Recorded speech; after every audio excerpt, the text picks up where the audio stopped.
Hi everyone. So recently I was talking to a partner and I realized she's actually quite senior in her role. She's a manager of a team, leading a group of developers to build solutions for customers. But previously they've always been using the on-premise side of things. And getting to know AWS was a leap of faith for her. So while getting through the basics to get her started on AWS, creating the various accounts, it's a nice refresher for me as well. So in today's session, we're just gonna walk you through how can we, each of us, access the graphic user interface, the GUI or the GUI of EC2s once you spin them up. So EC2s can come in various OSs, operating systems, be it Windows, Linux, and even Mac as of last year. And also the various distributions within Linux itself, there are so many of them. And for each of these, accessing the GUI, the GUI, can be a little bit different. And it can be quite different across the major OS flavors. So let's start with Windows.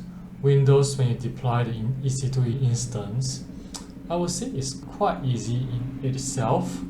Once they are fully deployed, using the EC2 console, click on the obtain with the Windows OS administrator password. And it's going to prompt you to get the PEM key, the key that you created or used when you deploy the EC2.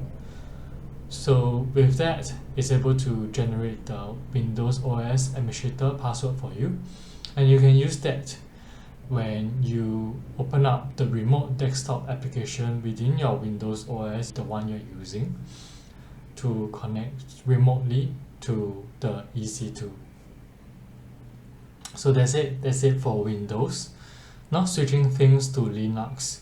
So for Linux, usually most of the developers rely almost entirely on the command line and they hardly use the GUI.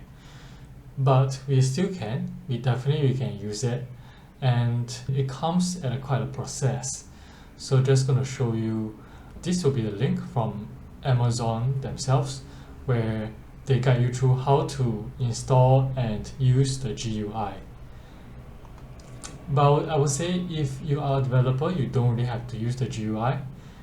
You just need to use the command line and it's really comprehensive. For example, to get the command line up and running, you just need to use the EC2 instance connect within your browser itself. And this is really the easiest way to connect your EC2 instance. Other ways are like, for example, AWS Systems Manager, Session Manager, which is really good for managing your EC2s as well, especially with all the permissions, configurations within this service. And the third option is of course the SSH client, for example PuTTY, PUTTY, which are common among Windows users. So these are the two OSs that we have covered today. Hopefully it's useful to you. Just feel free to try out yourself, and you may of course ping me to ask any questions or if you are stuck or need any help.